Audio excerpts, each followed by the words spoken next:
नमस्कार। बिहार तक में आपका स्वागत है और मैं हूं सुजीत। कबीर दास जी ने कहा है कि निंदक नियरे राखिए आंगन कुटीर छवाए। इसका अर्थ तो आप लोग जानते ही हैं, संदर्भ भी जान लीजिए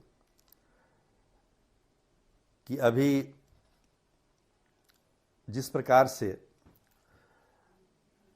बिहार की पूर्व मुख्यमंत्री श्रीमती राबड़ी देवी के 10 सर्कुलर रोड स्थित आवास को सरकार ने खाली करने का निर्देश दे दिया है। पिछले 20 वर्षों से ये आवास राबड़ी देवी जी के नाम पर था और वहीं से पूरे बिहार में विपक्ष की राजनीति चलती थी। तो अने मार्ग और 10 सर्कुलर रोड में बहुत ज़्यादा अंतर नहीं है। दोनों के बीच में एक सड़क है, सड़क के इस पार अने मार्ग, उस पार 10 सर्कुलर रोड, जिसमें आरजेडी प्रमुख लालू प्रसाद यादव, बिहार के पूर्व मुख्यमंत्री भी रहते हैं। और वहीं से अभी के जो विपक्ष के नेता हैं तेजस्वी यादव, वहीं से वो भी राजनीति करते हैं। हालांकि उनके लिए अलग एक बंगला अलॉट किया गया है एक पोलो रोड में, जहां पहले सुशील कुमार मोदी विपक्ष के नेता के तौर पर रहा करते थे। तो कहने का मतलब ये है कि कबीर दास जी ने कहा कि निंदक को नियरे राखिए, नज़दीक रखिए। तो नीतीश कुमार ने पिछले 20 वर्षों से निंदक को, यानी कि विपक्ष के नेता को, प्रमुख नेता को अपने पास ही रखे हुए थे। इन 20 वर्षों में 2 बार ऐसा भी समय आया जब निंदक जो है वो शुभचिंतक हो गए और साथ में सरकार भी चलाई। ऐसे भी मौके आए। इस चुनाव के दौरान भी कई बार ऐसा हुआ कि जब सीटों को लेकर एनडीए में कुछ खटपट हुई तो तुरंत मीडिया में खबर आ गई, अरे तो 10 सर्कुलर रोड से भी बात हो रही है, तो बहुत नज़दीकी है ना, यहाँ से आवाज़ दीजिएगा तो उधर भी चला जाएगा।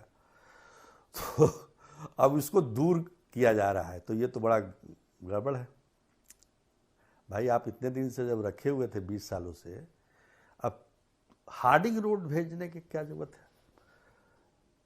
कबीर दास के दोहे पर आप चल नहीं रहे हैं, इसका मतलब।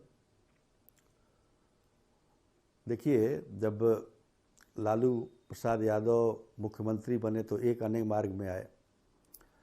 उनके बाद उनकी पत्नी श्रीमती राबड़ी देवी मुख्यमंत्री बनी तो अने मार्ग और रह गया। तो 2005 तक, 90 से लेकर 2005 तक लालू प्रसाद यादव अने मार्ग में रहे, उनका पूरा परिवार रहा। 2005 में नीतीश कुमार सत्ता में आ गए और पिछले 20 वर्षों से हटने का नाम नहीं ले रहे हैं। तो आसपास में ही इनको जगह दी गई। 2006 में माफ कीजिएगा, 2006 में ये जो 10 सर्कुलर रोड बंगला है वो अलॉट किया गया श्रीमती राबड़ी देवी के नाम पे। तब से ये परिवार लगातार वहाँ रह रहा है। उससे पहले भी ये जो बंगला है 10 सर्कुलर रोड, उससे पहले भी इन्हीं के परिवार, जो अब परिवार नहीं है, उनके कब्जे में था। यानी कि साधु यादव उसमें रहा करते थे। 1997-98 से साधु यादव लगातार 2004 तक, 5 तक कह लीजिए, रहे होंगे। 4 में चूंकि वो लोकसभा के सदस्य बन गए गोपालगंज से। तो उसके बाद खटपट शुरू हो गई दोनों परिवारों में। तो अब रिश्ता तो है ही, लेकिन संबंध बिल्कुल नहीं है, टूटा हुआ है। तो 10 सर्कुलर रोड में अगर कहें तो लालू यादव जब 2006 में आए तो उसके बाद जो पहला चुनाव हुआ, मुझे लगता है कि लोकसभा का 2009 में हुआ होगा, उसमें भी अच्छी सफलता नहीं मिली। सबसे डिजास्टर हुआ 2010 में, जब आरजेडी 22 सीटों पर सिमट गई। लेकिन इसी घर में रहते हुए लालू यादव ने फिर से, और उनके पार्टी ने फिर से रिवाइव किया। उनके दोनों बेटे राजनीति में आए और 2015 में 80 सीटें जीत गई, 2020 में 75 सीटें जीती। लेकिन इस दौरान आप देखेंगे कि इस आवास में पारिवारिक झगड़े भी बहुत हुए। अभी भी चल ही रहा है। सबसे पहले तो साले जो लोग थे, साधु यादव, सुभाष यादव, वो अलग हुए। फिर उसके बाद तेज प्रताप यादव की शादी को लेकर जो चल ही रहा है मामला, इधर बहनों को लेकर चल रहा है। तो ये सब भी इसी आवास में हुआ। पर सवाल ये है कि इतने वर्षों के बाद, अब देखिए ये तर्क दिया जा रहा है कि वो नेता प्रतिपक्ष के लिए जो विधान परिषद में, उनके लिए वो चिन्हित किया गया है 39 हार्डिंग रोड। आप देखेंगे तो एक अन्य मार्ग जब नीतीश कुमार मुख्यमंत्री बने थे उसी समय से चिन्हित कर दिया गया था कि इसमें जो भी आएगा वो मुख्यमंत्री का आवास यही होगा। यहाँ तक कि विपक्ष के नेता के तौर पर भी आवास मार्क कर दिया गया है।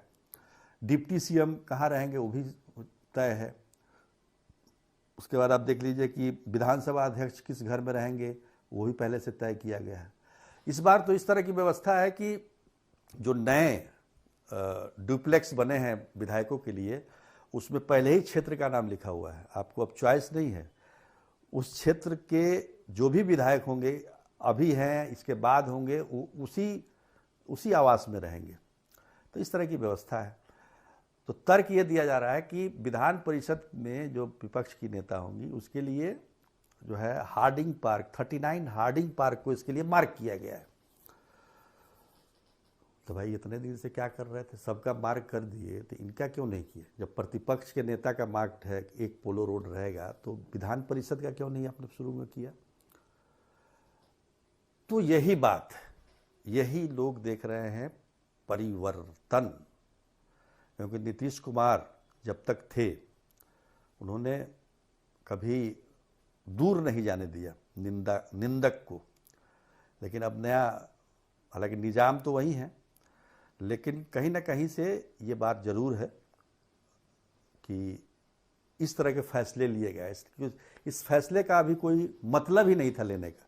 ठीक है, अभी चुनाव हुए हैं, सभी को आवास आवंटित किए जा रहे हैं, मंत्रियों को आवास मिल रहे हैं, सबको आवंटित करना है। लेकिन विपक्ष के नेता को, मतलब राबड़ी देवी को छेड़ने का कोई मतलब नहीं था। देखिए उस घर में दो पूर्व उप मुख्यमंत्री भी रहते हैं, इस बात का भी ख्याल रखना होगा। और ठीक है, राजनीति में उतार चढ़ाव होते रहता है, लेकिन अभी क्या है, सरकार का मुख्य काम है जो आपने घोषणा की है, जो आपने वायदे किए हैं जनता से, उसको पूरा करना। उस दिशा में सरकार काम भी कर रही है। और कल जो कैबिनेट की बैठक हुई उसमें एक रोड मैप दिखा हमें, लेकिन इसको करने की कोई ज़रूरत नहीं थी। अब वहाँ ठीक है, मान लीजिए कि एक अधिक मार्ग में तो रोड भी क्रॉस करना पड़ता था जब सर्कुलर रोड जाने के लिए, लेकिन कुछ समय पहले तक नीतीश कुमार 7 सर्कुलर रोड में भी रहे हुए हैं, जो अब शायद चीफ सेक्रेटरी के लिए चिन्हित है वो। हालांकि वहाँ पर चीफ सेक्रेटरी अभी के हैं वो नहीं रहते हैं मेरी जानकारी के मुताबिक। तो 7 सर्कुलर रोड में जब रहते थे तो दोनों का घर का बाउंड्री एक ही था। तो आपने देखा होगा कि दोनों बार जब नीतीश कुमार 7 सर्कुलर रोड में रहते थे तभी 10 सर्कुलर रोड से मेल मिलाप हुआ, चाहे वो 2015 की बात हो चाहे 2022 की बात हो। ठीक है ना, 22 में भी शायद अन्य मार्ग में कुछ मरम्मत का काम चल रहा था, रेनोवेट हो रहा था वो, तो वो 7 सर्कुलर रोड में ही रहते थे। तो रिश्ता काफ़ी पुराना है, लेकिन जमाने को भी दिखाना है। पर हम तो कहेंगे भाई, कबीर जी का दोहा ठीक है कि निंदक नियरे राखिए, अगर रख सकते हैं तो रखिए। हालांकि लोग आसानी से छोड़ने वाला नहीं है, ये भी बता देते हैं। 2005 में जब सरकार बनी थी नीतीश कुमार को, कितने दिनों तक बोरिंग रोड के अपने घर से आया जाया करते थे। उनका दफ्तर हुआ करता था स्टेट गेस्ट हाउस में, और काफ़ी मतलब कोशिश के बाद जब भवन निर्माण की तरफ से कड़े पत्र आने लगे, तब लालू यादव ने और श्रीमती राबड़ी देवी ने वो एक अन्य मार्ग छोड़ा था। तो राजनीति का मौका, ठीक है, अब तो चुनाव खत्म हो गया है, कुछ दिन काम कर लिया जाए, राजनीति तो होती रहेगी, पर सरकार का आदेश है। अब देखिए कहाँ तक इस पर कहाँ तक इसको मतलब अमल किया जाता है, इस पर निर्देश पर। फिलहाल देखिए कि कब तक ये आवास खाली होता है। हालांकि आरजेडी ने साफ कह दिया कि आवास नहीं छोड़ेंगे। चलिए आज के लिए इतना ही, तब तक के लिए नमस्कार।